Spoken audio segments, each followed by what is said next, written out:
الحمد لله الذي وجب علينا بنعمة الإيمان والإسلام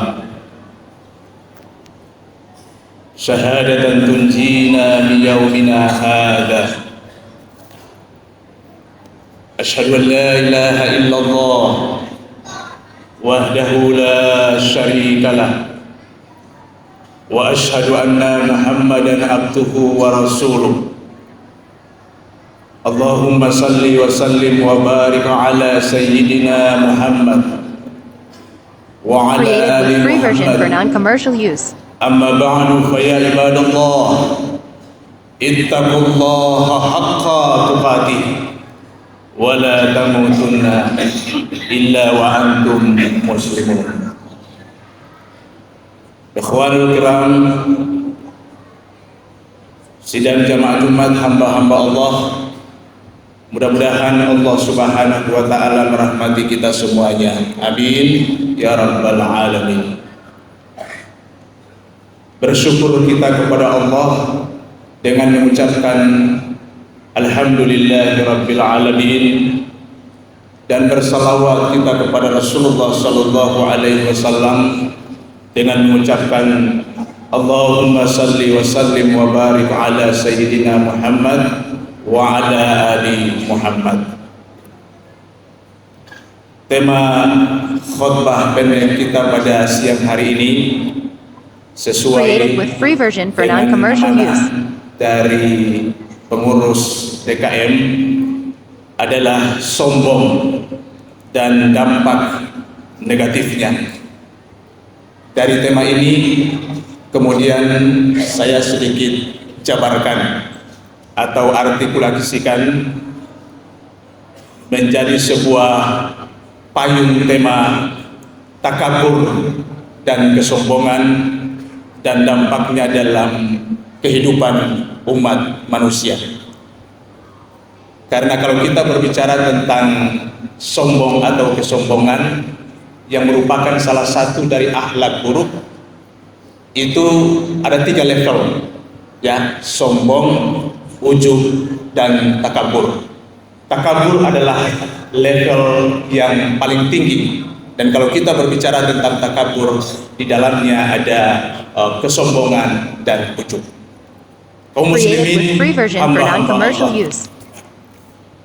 takabur dalam Kamus Besar Bahasa Indonesia itu diartikan sebagai merasa diri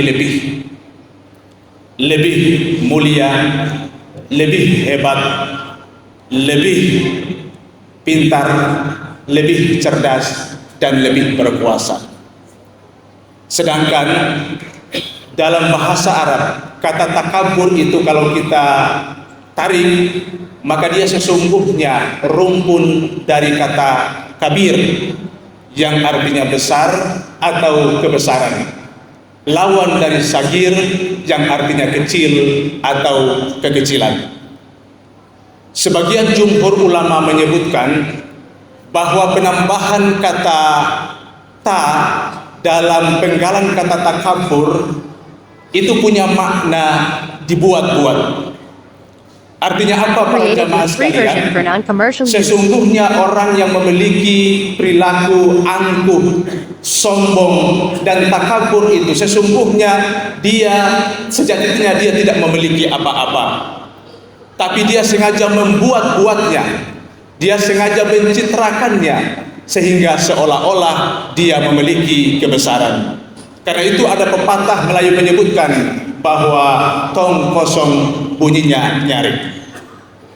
Nah, jemaah yang dimuliakan oleh Allah Subhanahu wa ta'ala, dengan demikian takabur adalah kondisi kejiwaan seseorang, termasuk seseorang yang bernama muslim, yang merasa dirinya lebih baik secara lahir maupun secara batin, dan perasaan merasa lebih itu mendorong untuk melakukan kezaliman atau meremehkan orang lain. Kaum muslimin yang dirahmati oleh Allah Subhanahu wa ta'ala, paling tidak melalui mimbar Jumat ini saya ingin menyampaikan tentang 3 level dari takabur yang di dalamnya juga adalah sombong. Jadi perbedaannya adalah kalau sombong itu ada kondisi kejiwaan seseorang yang merasa lebih, dan perasaan merasa lebih itu hanya untuk dirinya, konsumsi dirinya. Sedangkan takabur itu melampaui itu. Selain daripada merasa lebih dan kelebihan itu, kemudian dia meremehkan orang lain. Nah, jemaah yang dirahmati oleh Allah Subhanahu wa taala, paling tidak ada 3 level kesombongan, keangkuhan dan takabur dalam konteks kehidupan ini. Yang level yang pertama adalah takabur dari yang kecil kepada yang besar. Level yang kedua, takabur manusia terhadap Rasul. Dan level yang ketiga, dan ini umumnya terjadi, adalah takabur manusia kepada sesama manusia. Mari kita lihat. Yang pertama adalah takabur dari yang kecil kepada yang besar. Jamaah yang dirahmati oleh Allah, takabur dari yang kecil kepada yang besar, dan puncaknya adalah takabur seorang hamba kepada Allah Subhanahu wa taala. Takabur dari seorang manusia kepada sang penciptanya, Al-Khaliq, kepada Allah Subhanahu wa taala. Kalau takabur dari orang yang miskin kepada orang yang kaya, mungkin kita masih bisa mendapatkan alasan rasionalitasnya. Boleh jadi karena dia lebih cerdas, boleh jadi karena dia lebih pintar, boleh jadi karena secara fisik dia lebih kuat, dan itu kemudian mendorong dia untuk sombong atau angkuh di hadapan orang-orang kaya. Itu wajar, ada alasan rasionalitasnya. Tapi ketika seorang manusia, seorang hamba, dia angkuh, dia pongah, dia takabur kepada Allah Subhanahu wa taala, maka ini sebuah level kesombongan dan takabur yang sangat luar biasa dan tidak ada tempatnya. Apakah ada contohnya? Sejarah telah membuktikan, bahkan kita merujuk kepada Al-Quran, telah menceritakan tentang potret atau sosok-sosok yang angkuh dan pongah di hadapan Allah Subhanahu wa taala. Kita lihat Namrus pada masa Nabi Ibrahim alaihissalam. Begitu juga Fir'aun pada masa Nabi Musa alaihissalam. Bahkan dalam Al-Quran itu diriwayatkan bahwa tingkat keangkuhan, kesombongan daripada Fir'aun itu sudah pada level yang sangat parah. Fir'aun yang kita baca dalam sejarah, bukan saja dia berkata kepada rakyatnya, saya adalah raja di raja, tapi bahkan pada tingkat kekurang ajaran Fir'aun, ketika dia memproklamirkan, ana rabbukumul a'la, aku adalah Tuhanmu yang paling tinggi. Tapi apa yang terjadi kemudian? Pada saat dia mau tenggelam di Laut Merah, barulah dia berikrar, aku beriman kepada Tuhan yang disembah oleh Nabi Musa dan Nabi Harun. Jadi seangkuh-angkuhnya manusia, sesombong-sombongnya manusia, pada titik-titik terakhir dia akan mendapatkan kesadaran spiritual, mengakui Allah Subhanahu wa taala sebagai Tuhan yang maha besar, Tuhan yang maha kuasa. Nah, apalagi kalau kita sedikit melenceng dari dari topik pembicaraan kita.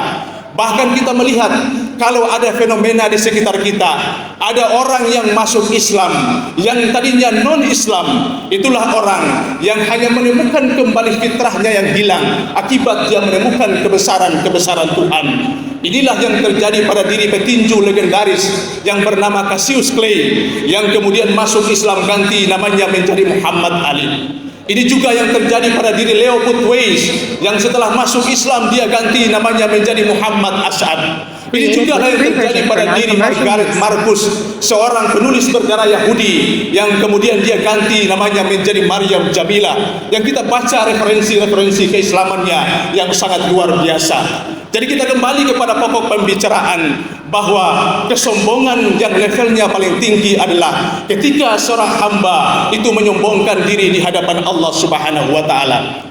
Dalam konteks ilmiah atau dalam konteks kehidupan modern, bagaimana sosok manusia yang kemudian sombong di hadapan Tuhan itu bisa kita baca dalam tulisan tentang peristiwa tenggelamnya kapal Titanic.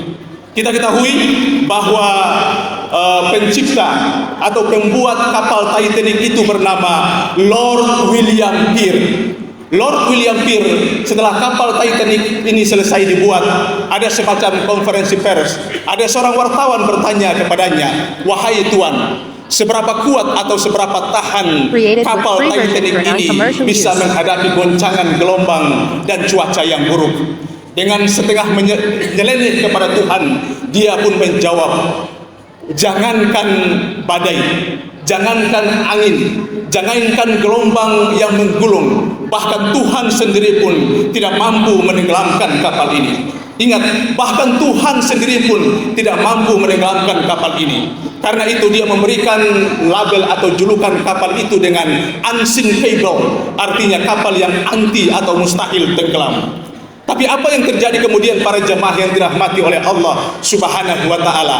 Kapal Titanic ini justru tenggelam dalam eksebisi atau pelayaran untuk pertama kalinya dari pelabuhan Southampton, Inggris menuju New York City, Amerika Serikat, dan pada saat itu menelan korban kurang lebih 1.500 orang pada saat itu. Bahkan sang nakoda dengan pengahnya yang namanya Edward Smith, dia berkata bahwa saya adalah seorang nakoda yang sudah punya pengalaman sekitar 40 tahun lebih, yang saya bisa mengendalikan cuaca-cuaca yang paling ekstrim di laut, tapi juga tenggelam. Nah, jemaah yang dirahmati oleh Allah Subhanahu wa taala, ini level yang pertama. Level yang kedua adalah kesombongan manusia kepada Rasul. Kita baca dalam sejarah kaum kafir Quraisy, mereka mencaci maki, menghina Nabi kita Muhammad sallallahu alaihi wasallam. Dan kita melihat dalam sejarah ada dua sosok manusia, tokoh yang takabur dan angkuh kepada Nabi kita Muhammad sallallahu alaihi wasallam. Yang pertama adalah Abu Jahal dan yang kedua adalah Abu Lahab. Dan kedua sosok ini di ujung daripada kehidupannya mereka meninggal atau mati dalam kondisi tragis akibat daripada dampak negatif kesombongan itu. Abu Jahal meninggal sangat tragis dalam perang Badar, sedangkan Abu Lahab di ujung kehidupannya sangat tragis. Dia mengidap sebuah penyakit menular yang mungkin dalam konteks sekarang ini semacam penyakit sampar atau penyakit pes. Dan ini juga disebut dengan Black Death. Ya, kenapa disebut dengan penyakit Black Death? Oleh karena salah satu ciri daripada penyakit itu adalah ada unsur atau ada tanda-tanda kehitaman di ujung kukunya. Jamaah yang dirahmati oleh Allah, pada saat Abu Lahab meninggal, jasadnya membusuk. Dan yang sangat tragis, tidak ada seorang pun yang bisa menyentuh atau mendekati jasad atau mayatnya. Jangankan sahabat, jangankan kerabat, bahkan anak dan istrinya pun tidak mampu atau tidak enggan. Mereka enggan untuk mendekati jasadnya tersebut. Kenapa? Karena takut ketularan. Apa yang terjadi kemudian? Mereka pun menggali kubur yang jauh dari jasadnya. Kemudian setelah kubur itu digali, mereka kemudian mengambil tongkat kayu yang agak panjang, kemudian jasad itu didorong sampai masuk ke dalam kubur. Dan proses untuk menguburkan atau menutup kubur itu juga sangat tragis. Bukan dengan tanah, tapi diambil batu kemudian dilempar dari jarak yang sangat jauh karena takut ketularan sampai kubur itu penuh dengan batu. Ini adalah dampak negatif daripada orang-orang yang menyombongkan diri di hadapan Nabi. Yang terakhir, para jemaah yang dirahmati oleh Allah, level yang paling terendah, dan ini juga umumnya yang terjadi pada diri kita adalah sombong, keangkuhan atau takabur manusia terhadap sesama manusia. Orang yang takabur itu, jemaah yang dirahmati oleh Allah, sesungguhnya dia telah melakukan dua keburukan. Yang pertama adalah dia adalah orang yang bodoh. Kenapa disebut dengan bodoh? Karena dia tidak mengetahui bahwa hakikat kebesaran itu hanya milik Allah Subhanahu wa taala, sehingga dia mencitrakan atau dia membesar-besarkan dirinya. Yang kedua, keburukan yang kedua, dia membohongi dirinya sendiri, membohongi manusia dan membohongi Allah Subhanahu wa taala.